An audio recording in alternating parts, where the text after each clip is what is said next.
Right, for this tip on doing fractions, subtraction of mixed numbers, today we're going to look at a little bit of a different one. We're going to look at taking 5 1/4 and we're going to subtract 2 and let's make it 4/5. 4/5. Okay? So as you were taught in the previous hint, or shown in the previous hint, we subtract the whole numbers first. So 5 minus 2 is going to give me 3. Again, I think you're getting the hang of it now. We look for the lowest common multiple or the lowest common denominator of the 4 and the 5.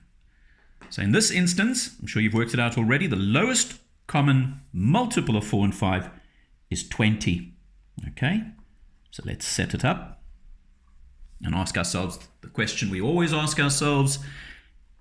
4, how did I get to the 20? I multiplied it by 5. So 1 times 5 is 5. Okay, 5, how did I get to the 20 there? Timesed it by 4. So 4 times 4 is 16. Right, now let's have a look at this. I have 3 5/20 minus 16/20.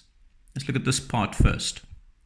5/20 minus 16/20. That's a bit of a problem. 5 minus 16. Can't do it. So what do? The simplest thing to do in this case is I'm going to have to boost that 5. I'm going to have to bolster that number, make it bigger.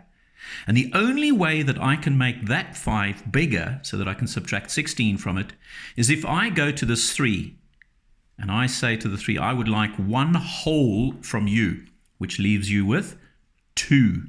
I'm taking away 1 whole number, which in this instance, because our denominators are 20, that 1's value is actually 20 over 20. Okay? You see that?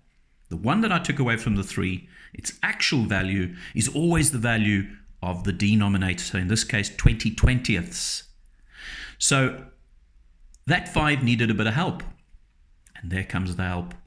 We're going to add 20/20 onto that. And 20 plus 5 gives me 25. And 25 minus 16 is 9. And the denominators are 20. So let's have a look at that, because it can be a little bit tricky. We found here that we couldn't subtract 16 from 5. We needed a bit of help here. So we took away a 1 whole, which left us with 2.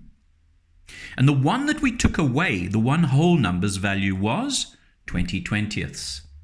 And that 20/20 was added on to the 5/20 there. That gave me 25/20, which then enabled me to subtract 16 from the 25, leaving me with 9.